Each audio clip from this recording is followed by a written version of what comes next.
It was a rainy Tuesday when Greg came by to fix the kitchen leak. My husband, Asher, had been working long hours, barely home, and even when he was, his mind was somewhere else, on deadlines, meetings, everything but me. Greg was an old college buddy of his, the kind who came around every now and then, always smiling, always fixing something. That day, I offered him coffee while he worked under the sink. He accepted, cracked a joke, and for the first time in weeks, I laughed. It wasn't the kind of laugh you give out of politeness. It was the kind that reminds you you're still alive. I remember how easily he looked at me, like he actually saw me. Asher hadn't looked at me like that in months. It started small, a conversation here, a shared story there, then came text. Innocent at first, or so I told myself. Did the sink hold up? He'd ask, thanks again. I'd reply, but it wasn't about the sink anymore. Greg started coming by more often, first to check if everything was still working, then to bring something Asher had left at his place. Each time, he stayed a little longer. One afternoon, when Asher had gone on a weekend trip for work, Greg dropped by to return a wrench. We talked for hours. We sat on the porch, and I told him things I hadn't told anyone, about how alone I felt, about how invisible I had become in my own marriage. He listened, not just to my words, but to the weight behind them. He touched my hand. I didn't pull away. I told myself it was nothing, but I knew it was something. The affair wasn't physical at first. It was emotional, quiet, and dangerous. We'd meet in secret corners of time, 10 minutes in his truck, a quick walk in the park, phone calls when Asher was away. I knew it was wrong. Every message came with guilt. Every laugh with him came with a whisper of betrayal, but I couldn't stop. The physical part came later, inevitable in hindsight. One night, I told Greg I couldn't do this anymore. He said he understood, but when he touched my face, I broke. It wasn't passion. It was sadness. It was years of neglect crashing into one moment of warmth. I don't know how Asher found out. A message left open. A feeling in his gut. He didn't scream. He didn't even ask questions. He just looked at me like I was a stranger, and maybe I was. The fallout was quiet, but heavy. Greg stopped coming.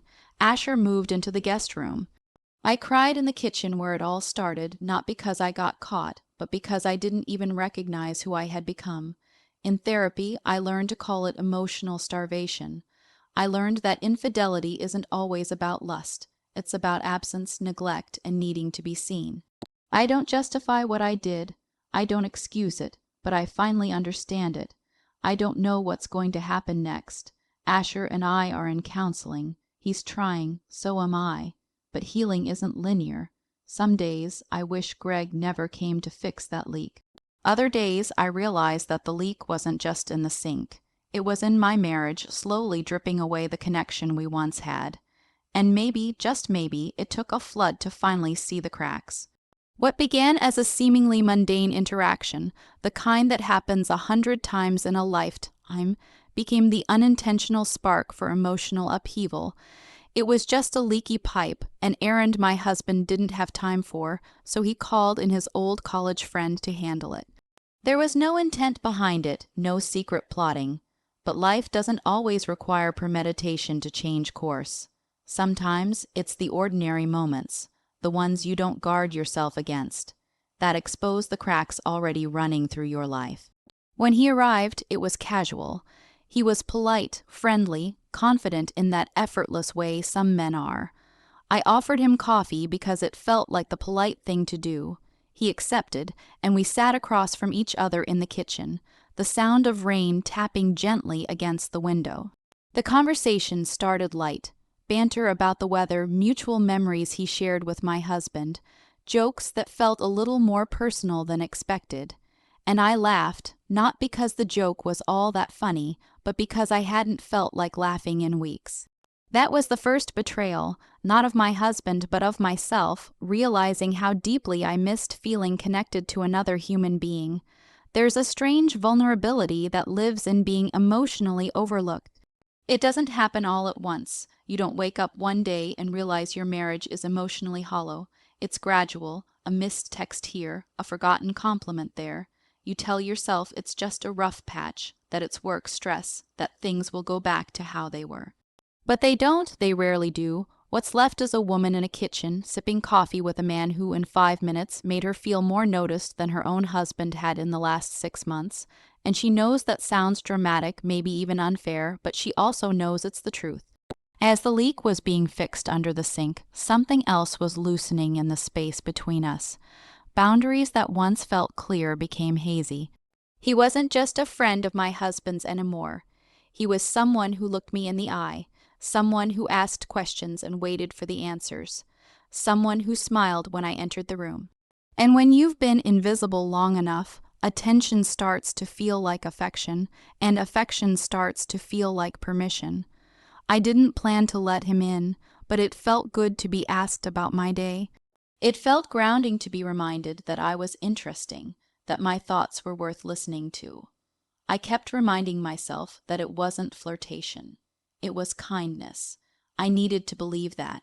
Because the alternative meant admitting something darker, that I was responding, that I was hungry for more, and that this man who should have been a boundary was becoming a mirror, reflecting back everything I felt I had lost. And emotional intimacy, once it starts, is difficult to reverse. It grows like ivy, slow at first, then all at once, wrapping itself around you until it becomes hard to breathe without it. It's not just the words spoken or the time spent together. It's the subtle shift in the emotional center of gravity. My thoughts began to drift toward him in idle moments. I wondered what he was doing. I reread messages that, to anyone else, would seem harmless, but I knew they weren't. They were my escape, my second heartbeat, and they were real. The shame started to creep in alongside the excitement. Every time I talked to him, I felt lighter. Every time I came back to my marriage, I felt heavier. I began to compare his attentiveness to my husband's silence, his compliments to my husband's criticism, his laughter to my husband's sighs. I tried to suppress it, to remind myself of loyalty, of vows, of right and wrong. But feelings don't obey logic. They obey emotion. They obey need. And at that point, my need for emotional connection was louder than my sense of propriety. The guilt didn't stop me. It slowed me down, made me hesitate. But it didn't erase the warmth I felt when his name popped up on my phone. It didn't change the way I caught myself dressing just a little differently on the days he said he might stop by. I knew even then that I was walking a dangerous line, but I justified each step with the same lie. Nothing has happened yet. And in many ways, that's the most dangerous kind of infidelity. The one that lives in what hasn't happened but might. The one that builds its power not in actions, but in anticipation. And so, the leak that had brought him into my home was fixed in minutes. But the emotional breach that followed remained, slowly flooding the space between who I was and who I was becoming. The emotional drift in a marriage doesn't usually come with a loud announcement. It doesn't kick down the door or shake the walls. It arrives quietly, like dust collecting on forgotten shelves. Soft, slow, and almost invisible until one day you turn around and wonder when everything started feeling so far away. In my case, the distance between us grew in the silences that stretched too long, in the conversations that never went beyond schedules and responsibilities. My husband and I shared a home, a life, and even a bed, but we hadn't truly seen each other in a long time. We moved like two people living parallel lives, polite, functional, but emotionally barren. I couldn't tell you the last time he asked me how I was feeling and stayed long enough to hear the full answer. His love hadn't vanished overnight. It had simply grown tired, routine, and eventually indifferent. And I, desperate not for fireworks, but just for warmth, began to carry that ache like an unspoken weight. It wasn't that he was cruel or neglectful in the obvious ways. He worked hard, he paid the bills, he helped with chores. But love isn't measured in tasks, it's felt in the small, unseen gestures, the brush of a hand, the lingering eye contact, the willingness to sit in silence together and still feel connected. Those moments had evaporated from our marriage, and what remained were obligations, logistics, and the slow rot of emotional disconnection. I started to feel more like a housemate than a partner, I told myself it was normal. That long-term relationships go through phases, but the phase never passed, it deepened, and in that deepening silence, I started craving something I could never quite name, until I found it somewhere I shouldn't have. When Greg came around, it wasn't his looks or charm that drew me in. It was the way he listened, the way his presence made me feel not just seen, but felt. He asked questions that my husband no longer bothered to ask. He noticed things, how tired I looked, the way my voice cracked when I talked about my work, the pause I took before answering certain questions. I didn't realize how starved I was for emotional presence until I felt it again. And once I did, it became nearly impossible to ignore how absent it had been from my own home. The contrast was startling. My husband, once so attentive, now buried himself in screens and silence, while Greg remembered what kind of coffee I liked and noticed when I changed my hair. These were small things, yes, but when you're emotionally starving, even crumbs can feel like a feast. I tried to bring it up to my husband before things ever crossed a line. I told him I felt distant, that I needed more time, more communication. He nodded, said he understood, and then nothing changed, or worse, he'd make a brief effort, a forced date night, a shallow compliment, and think the job was done, but love doesn't work on deadlines or checklists. It needs presence. I was grieving a connection that used to be the most important thing in my life, and no one seemed to notice I was mourning, not even the man I was supposed to share everything with. So when Greg showed up, I didn't feel like I was betraying my marriage at first. I felt like I was surviving it. I felt like someone had finally given me permission to feel again. We talked about things that mattered. We sat in spaces that my husband had long vacated. Emotionally, mentally, spiritually. The emotional intimacy with Greg didn't feel illicit in the beginning. It felt necessary, like air after suffocation. Like sunlight after months of gray. I was ashamed of that need, of course. Ashamed that I had let someone outside the marriage into the most vulnerable parts of me. But that shame lived side by side with immense relief. Relief that I wasn't invisible, that I was still someone worth knowing. What complicated everything even more was the fact that I didn't stop loving my husband. I still cared for him. I still wanted to fix things. But how do you fix a connection when one side is reaching and the other is numb? I kept asking myself if I was being impatient, if I was expecting too much. But should it be too much to want to feel emotionally close to the person you married? Should it be too much to want to be seen? I had begged for connection in a dozen subtle ways. By making his favorite meals, by initiating conversations, by trying to sit beside him when he worked late at night. And all I got in return was absence, not physical but emotional. A kind of vacancy that left me lonelier than being alone ever could. So no, what happened didn't come out of nowhere. It was a slow erosion. A quiet unraveling of closeness, until all that remained was the hollow shell of what we used to be. And in that hollow space, something unexpected bloomed. It wasn't just infidelity. It was a desperate search for meaning, for closeness, for something real in a world that had grown painfully distant. The guilt didn't start with the first physical touch. It started long before that, with the stolen glances, the text messages typed and retyped, the way I began waiting for Greg to show up, listening for his knock at the door like it was a melody. It was the kind of guilt that crept in silently, whispering questions late at night when the house was dark and still. What does it mean to betray someone emotionally? Is it only a betrayal when lips meet, or does the heart count too? I wasn't sure anymore. All I knew was that I had crossed a threshold I couldn't see, a threshold that didn't leave marks but bruised the soul. I began to carry the weight of something that wasn't visible to the world, but was absolutely real to me, an emotional bond that didn't belong to me, a connection I hadn't asked for, but hadn't resisted either. Every conversation with Greg pulled me further into a space that felt both warm and dangerous. I would laugh at something he said and immediately feel a sharp pang in my chest. I'd catch myself wondering what shirt to wear when I knew he was coming by.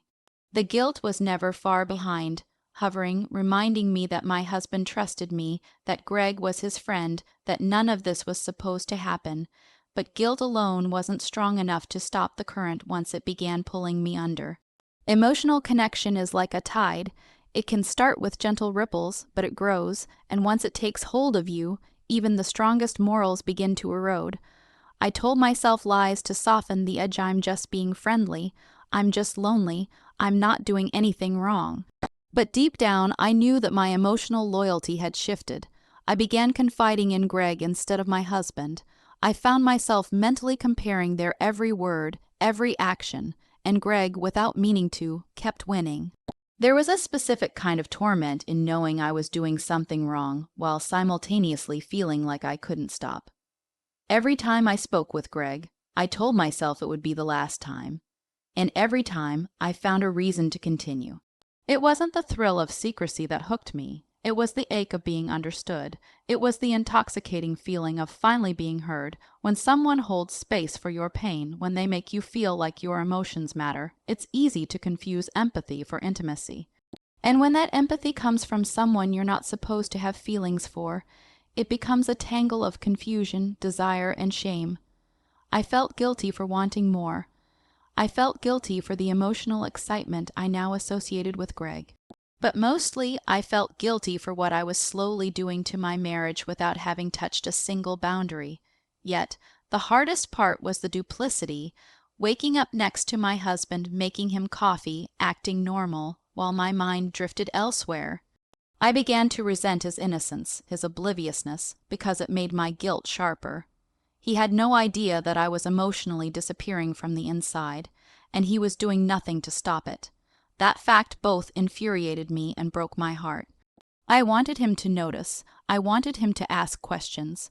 I wanted him to fight for me before it was too late, but he didn't, and so I spiraled further into this gray zone where my guilt fought against my longing, and neither one ever truly won.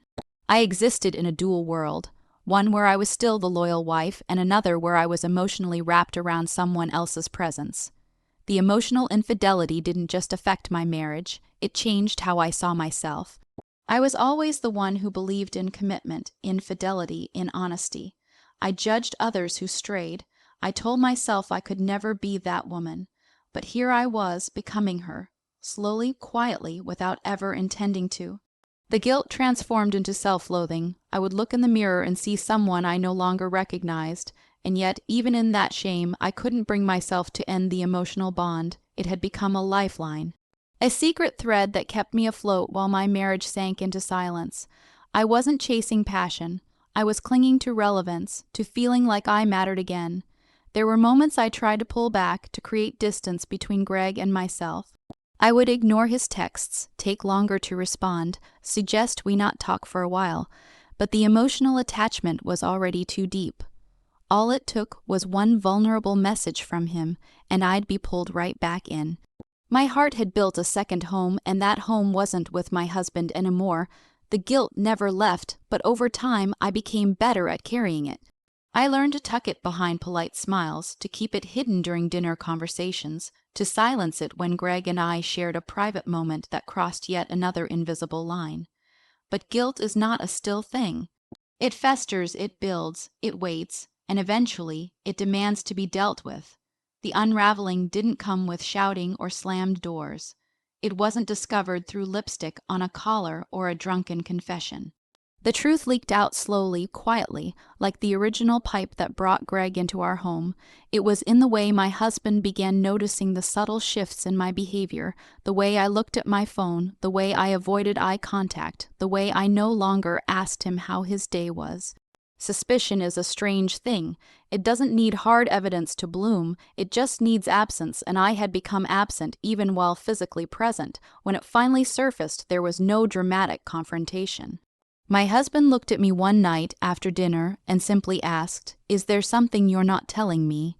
My stomach dropped, not because I was caught, but because part of me was relieved, carrying a secret that large begins to erode the soul. And in that moment, the collapse began. The aftermath of emotional infidelity is not neat. It is messy, aching, and filled with questions no one wants to ask. The damage isn't visible like bruises or broken glass, but it's no less destructive. Trust once cracked becomes a fragile thing. My husband didn't scream or rage. Instead, he went silent, and that silence was louder than any argument could have been. There was pain in his eyes, a quiet devastation I hadn't seen before. I had hurt him not with a single act, but with 1,000 small betrayals. Each message, each moment I had chosen someone else in my heart. He asked if it had become physical. I told him the truth. I said no.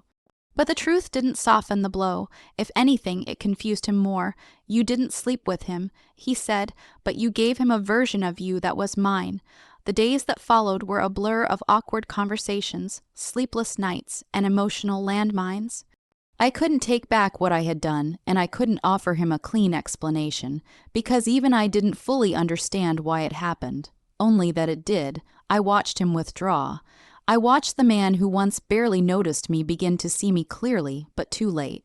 We began a pattern of avoidance, each unsure how to move forward. He slept in the guest room. I cried in the bathroom with the door locked. Greg disappeared, as he should have, and left behind a silence that felt unbearable. I deleted our conversations, but it was too late. The real damage wasn't in the messages. It was in the meaning behind them. It was in the parts of myself I had chosen to give to someone else. The worst part of the aftermath wasn't the guilt. It was the loss of identity. I no longer knew who I was. I wasn't the loyal wife I thought I'd always be, and I wasn't the woman who could just walk away unscathed. I felt split down the middle. One part of me grieved the man I hurt. Another part still mourned the connection I had lost. Healing became a slow, brutal process. I began therapy alone at first, then eventually with my husband, and therapy didn't fix us. It simply held a mirror up to everything we had ignored for years. We talked about how the emotional starvation began. We unpacked the loneliness that lived inside both of us, and we sat with the hard truth that neither of us had been tending to the garden of our marriage. I had sought water elsewhere, but the drought had already begun. We didn't immediately decide to stay together. In fact, for a while, we lived in limbo, sharing space, exchanging civility, but unsure if we still belonged to each other. And in that limbo, I had to ask myself hard questions. Was what I had with Greg real, or was it just a mirror reflecting what I wished I still had with my husband? Did I truly want to rebuild, or did I just want to be forgiven so I could move on without shame? These were questions no one else could answer for me. I had to look at the wreckage and decide whether it was worth trying to rebuild from the ashes. In those weeks, I learned that consequences don't always arrive in a single moment. Sometimes they unfold in waves. First comes the collapse, then comes the silence, then comes the reflection, and finally, if you're willing, comes the hard work of rebuilding. Trust, communication, and self-understanding. But nothing is ever the same. Even if healing happens, even if love returns, something shifts permanently. There's a scar, a story, a memory of who you once became when you felt unseen. And no matter how much time passes, that part of you remains. A quiet reminder of what happens when connection fades, and someone else offers you the illusion of being whole.